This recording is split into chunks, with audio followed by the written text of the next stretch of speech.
Hey there, MRA, my Real Africanist.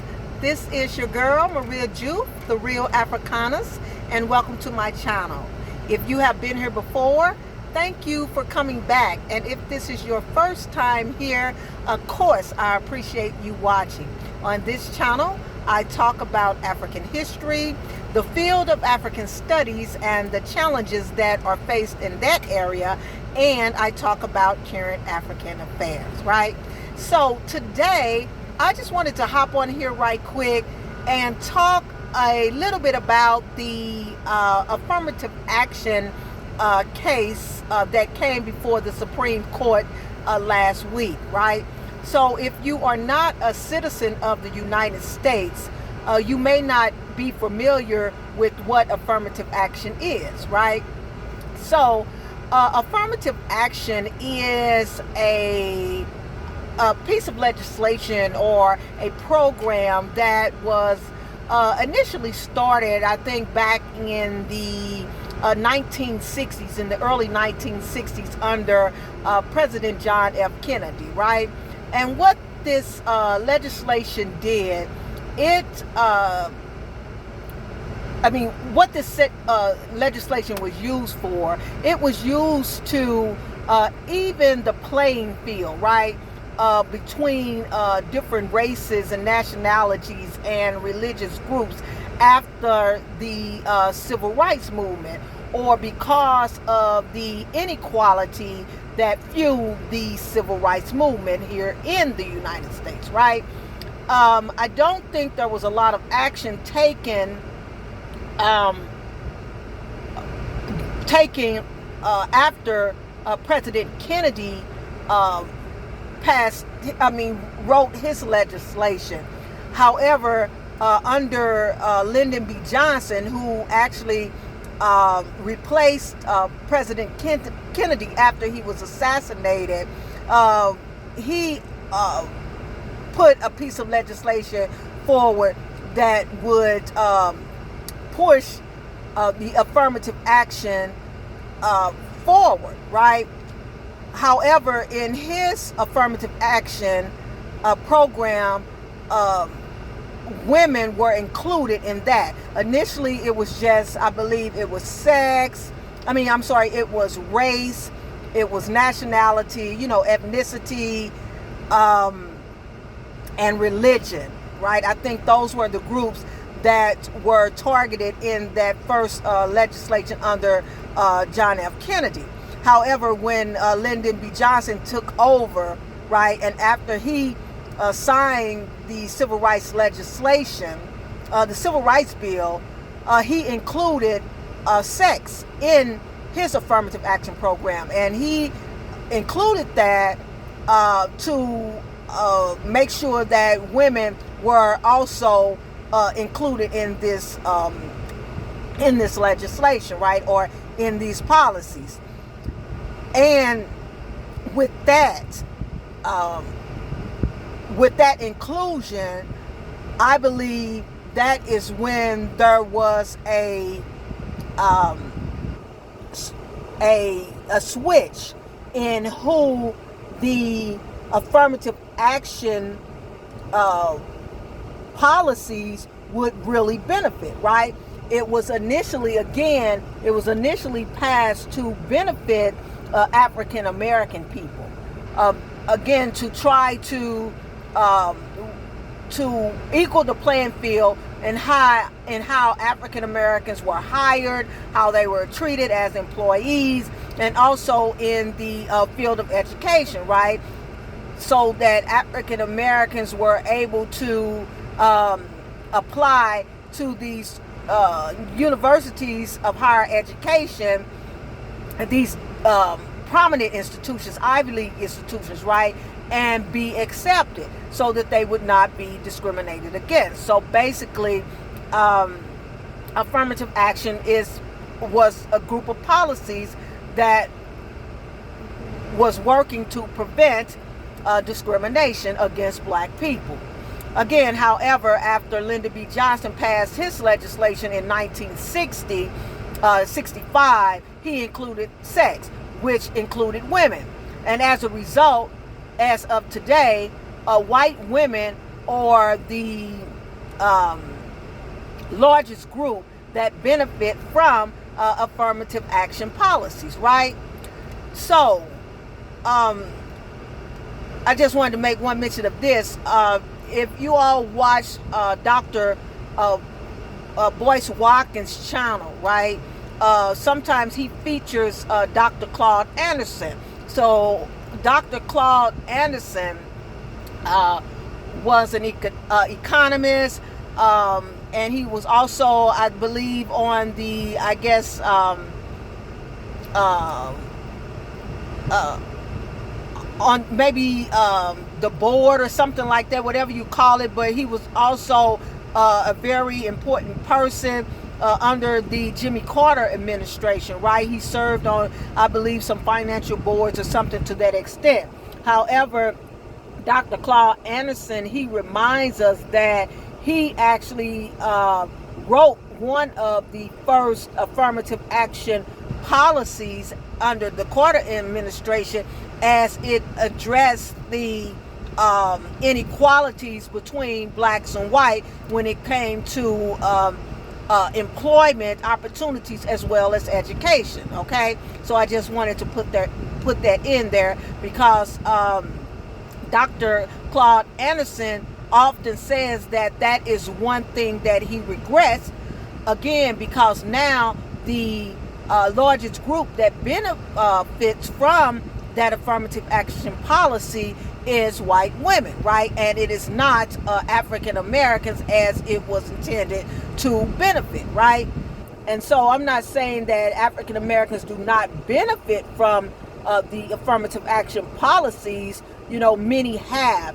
Many black people that are in very high positions here in the United States were only able to access these quality institutions of higher education because of these affirmative action policies, right? Because without them, they would not have even been given the opportunity to access these educational opportunities, right? So that's basically what I want to talk about, okay? So the thing is, last week, the Supreme Court here in the United States, they passed passed legislation that actually was actually reversing affirmative action policies, right? The benefits of affirmative action policy. They actually voted it down. They voted it away, right? And so many people are alarmed by that, especially because of all of the other ways in which many of these conservative government officials are trying to turn back the hands of times and take away a number of rights that African American people gained under civil rights legislations and over the years, right? Especially with this ban on books and courses that teach African history, right? There's been a vicious attack on rolling back voting rights, and now we have this situation where the affirmative action legislation has been voted down, right? Now some black people are not too upset about that, right? Because some say that we really don't need that. We don't need the affirmative action policy at this point at this point here in the United States. But most black people believe that we still need those affirmative action programs in order to maintain the equality and the benefits that we have been able to access thus far, right? And I am one of them, right? Now, one of the most ironic, well, I won't say ironic, but disappointing factors in this whole situation is that Judge Clarence Thomas, which is a black Supreme Court justice who have been on the bench forever, right? He was the first, well, he was one of the first, or maybe he was the second, because that's a shame I can't think of his name. Thurgood Marshall, I believe, was the first. So I'm guessing Clarence Thomas was the second black Supreme Court in U.S. history, right? I mean, Supreme Court justice in U.S. history. However, he gave this long spiel about how he understands that blacks have gone through so much in this country, and he understands the inequality that we have faced, but how ashamed that he felt when he was in college. I think he was one of the first 20 African American students to be accepted into Yale, Harvard, or Yale, or whatever law school that he attended, right? And how he felt like a second-class citizen or ashamed because most people believe that the only reason that he was there was because of the affirmative action policy, right? And that he wasn't really qualified, and and all of this kind of stuff. And so he always felt like a second-class citizen, and that he was kind of ashamed of being there as a benefactor of the affirmative action policies, which to me is ridiculous, considering the fact that the only reason that he was probably able to access that institution during that time period, right, was because of the affirmative action policies, okay? Now, it was not because he was not qualified and the other 19 or so, or the first people who benefit from these policies. It was not that he was not equipped and qualified to do so. It is that because of racism and discrimination, even if he was qualified, he was not going to be allowed to do so, right? And that is the problem, and that is the issue now, right, that I really want to focus on. And it's because, it's because that this is how this whole game of white supremacy works, right? There are, again, policies and legislation and laws and rules and procedures put in place to reverse the discrimination and the wrongs that were projected upon black people in the past. But when these policies and procedures are put in place, then these white supremacists, they come back and say, well, the only reason why you're able to access this is because of these affirmative action policies, and that is racist, right?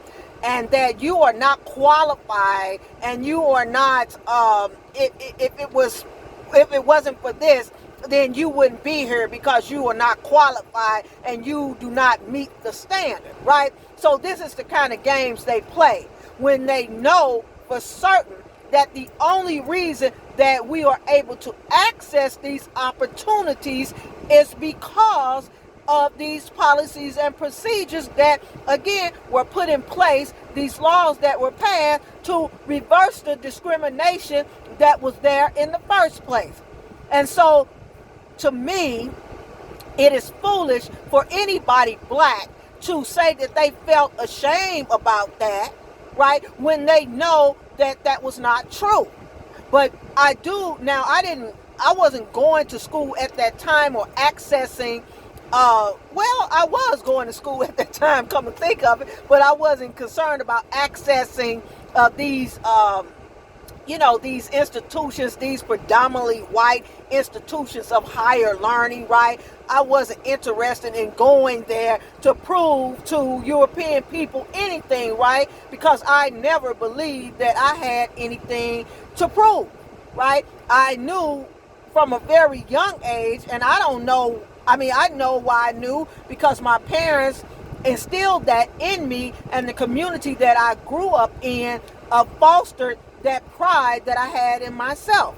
But I always knew, that they were no better than black people, and that the only reason that they wanted to prevent black people from going to school with them or living in their communities or competing with them is because they knew that they would have the best competition on their hands, right? Because every field that we are allowed to compete in, we excel, right? We excel to the highest heights, and that's something that they don't want. Because, and when I say they, I mean the white supremacists, I mean the people who want to continue to push this narrative that somehow European people are smarter, better, than other people and other races and other nationalities, right? Which we know is not true. So the way that they prevent us from participating or competing against them is by denying us access to, like I say, these universities or to employment opportunities. Okay, so even First Lady Michelle Obama tweeted out about this. She was one of the first to tweet out about it, and she was talking about that as it pertains to her attendance at Harvard, right? And how in some ways she felt that other people felt, right, that the majority group felt that the only reason why she was there was because of affirmative action. So she worked twice as hard, like we were always taught, to prove that that wasn't the reason, right? Now, I know back in the days, our parents would always tell us, you have to be twice as good, you have to work twice as hard in order to obtain the things that Europeans or the majority group obtain, because, that's just the way it is. And back then, we thought that made sense, so we really worked hard. Well, other people worked really hard, some of our best scholars, some of our, our best workers or business people, to excel, they worked extremely hard, right? So that they could prove that black people were just as worthy of opportunities as anybody else. And I'm not making light of that situation, again, because I wasn't there during that time. And so I appreciate what they did to make opportunities for us. However, when I think about that, when you look back on that, that is probably one of the worst things that you can tell an individual, right? That they have to somehow work twice as hard and do twice as much in order to equal up to another human being, right? Because this person is no better than you. But when you get that in your mind, then somehow, to me, that that messes with you mentally, right? And again, I don't think our parents or our mentors or our elders meant to do us any harm with that, because they were facing a reality that they knew if that didn't happen, that we would not have these opportunities. But it really was, again, like I said, not the wisest thing to tell your children and tell young black people, right? I think one of the wisest things is to tell them to just do your best. Do the best that you can do, and be the best that you can be. And that's all that is required of you, because you are not here to compete with any other race of people, and they do not set the standard when it comes to what you should aspire to be, right? So anyway, I just really wanted to say that, I wanted to talk about that, and just say, these are the kind of games that they play, and that here in the U.S. they are working really and extremely hard to turn back the hands of times, to do away with all the gains and all the hard work that our foremothers and fathers did to establish a equal playing field for those that came after them, which includes us. So we really have to be vigilant in our quest to continue to move forward and to continue to create spaces by ourselves and for ourselves that will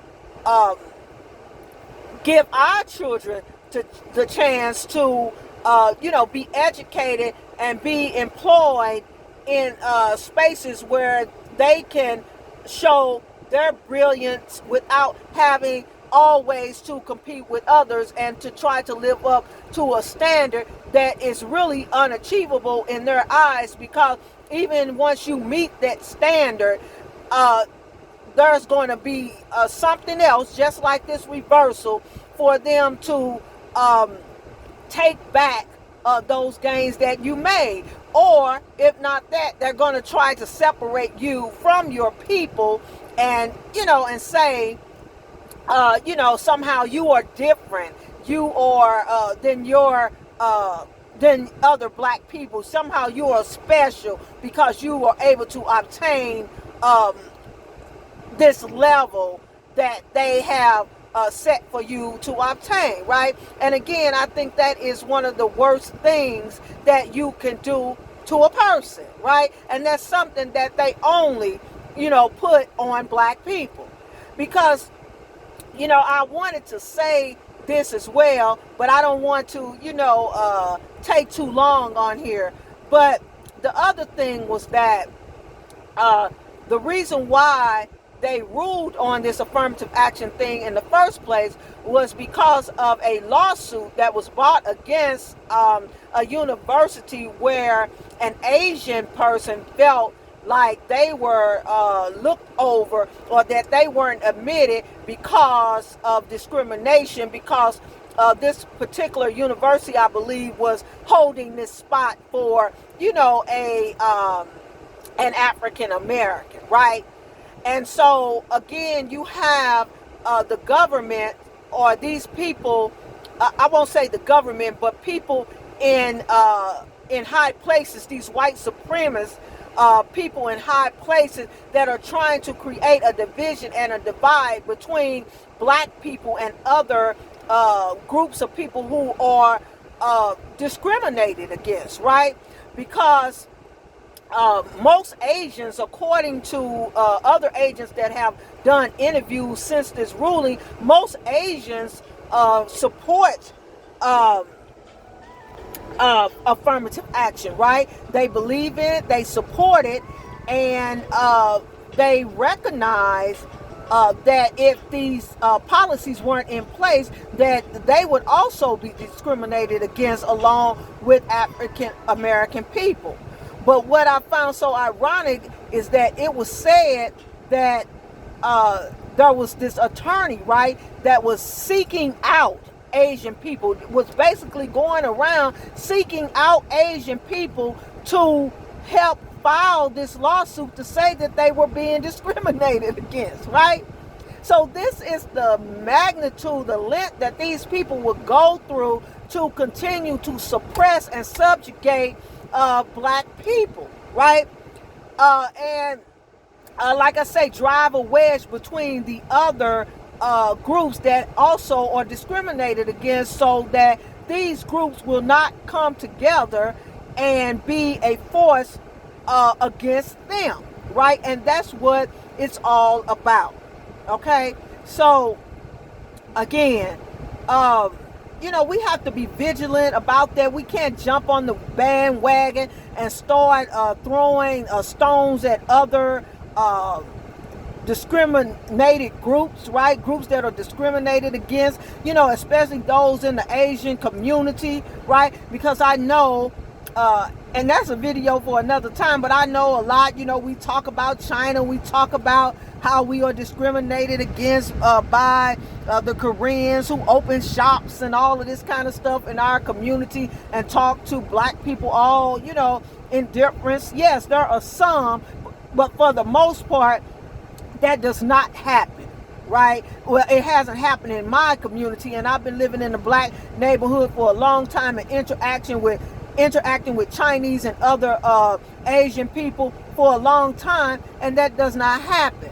But we as black people cannot blame people for coming into a community and taking opportunities, right, to try to better themselves and feed their community, right? It's not right that we are, like you say, deny business loans to open businesses in our own community. There's times when we won't be able to get funding or get insured, and that's another form of discrimination. So that's another reason why many black businesses are not opened in the black community. Whereas when Asian groups and other ethnicities come in, they are favored and they are able to get loans to open businesses. I mean, there was a video going around where this Asian lady blatantly told us the truth, where Asians can come into the country and they won't give them loans to open businesses in white communities,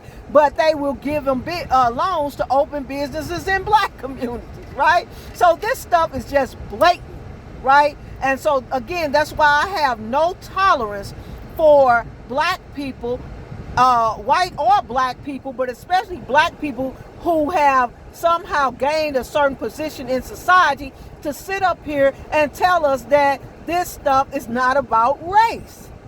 When it is blatantly about race, right? They want us to quit talking about it. They talking about we playing the race card and pull ourselves up by a bootstrap and all that bull crap, when it is about race. Everything is about race. The name of it is race. It is a race between the races, right? So, we just can't be too surprised about what's happening in the United States with this, like you say, with these human rights or civil rights gains being rolled back. We just have to be vigilant. And I know, like you say, a lot of us, we are just tired of it. We're tired of the systems. We don't want to vote anymore. We don't want to participate. But this is the only system we got. And unless we're planning to make a mass exodus and leave this country, we still have to work through this system in order to make it work for us, right? Now, yeah, so basically that's it. I think that's it for what I wanted to say. But, these people, like I say, these white supremacists, they are really a joke, right? And I'm not just talking about the ones that, are out there doing insurrections and flying Confederate flags and all of that. I'm talking about the ones who are sitting behind desks, those who are sitting in Congress, those who have that white supremacist mindset, right? Who are working, again, to turn back the hands of times. Well, I'm just here to tell you that's not going to work. We have fought too long and too hard to gain access to what we have access to, and it's not going to work, right?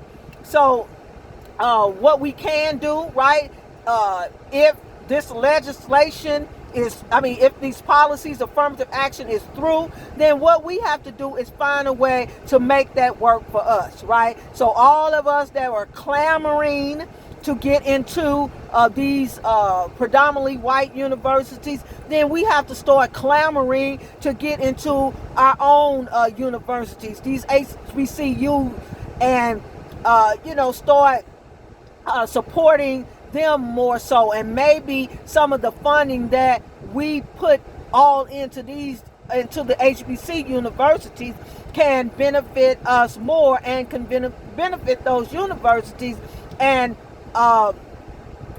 increase their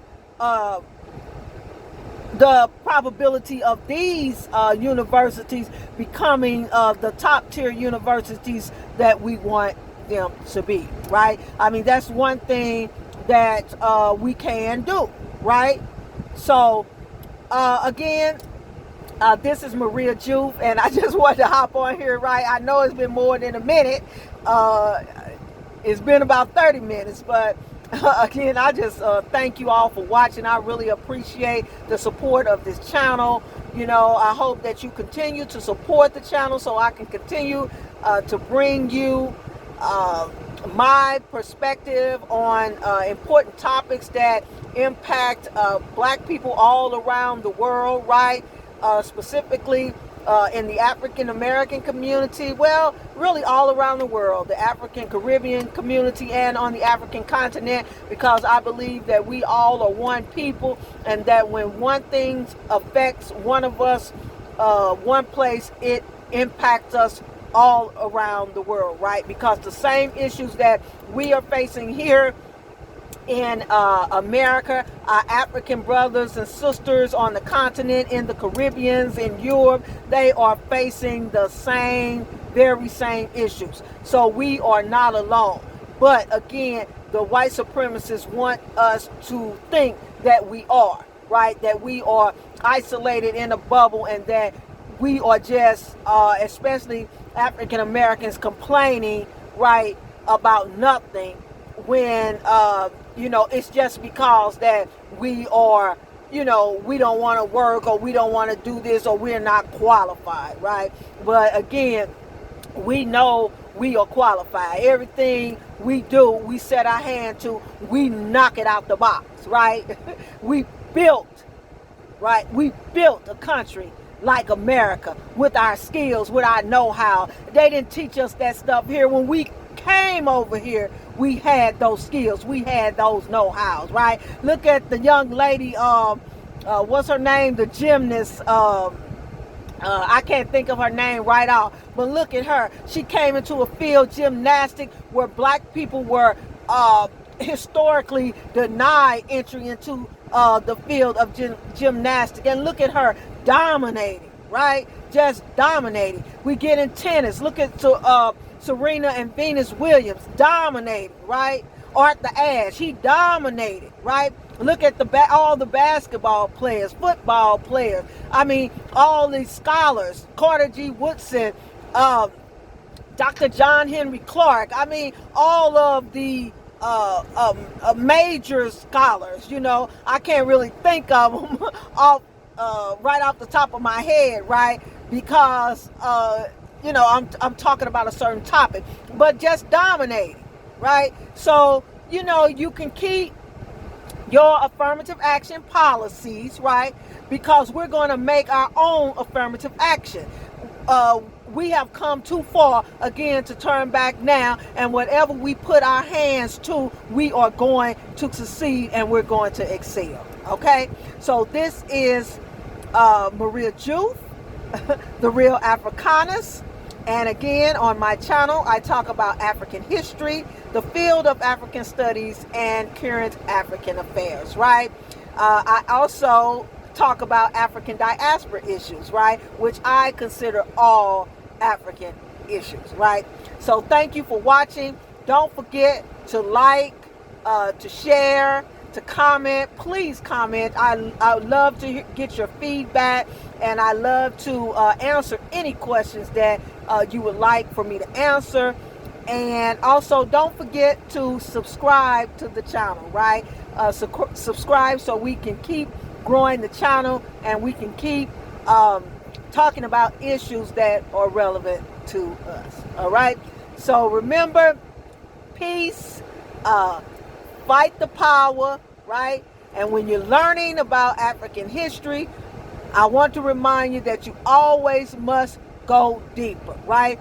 There is a quote that I can't exactly remember who said it, but it says, if you're reading the same book that everybody else reads, then you're going to get the same information that everybody else gets, and you're going to believe the same thing that everybody else believes. So you have to go beyond and you have to go around and beneath to find the real African story, right? And I'm here to help you do this. So I talk to you later, and I'll see you next time.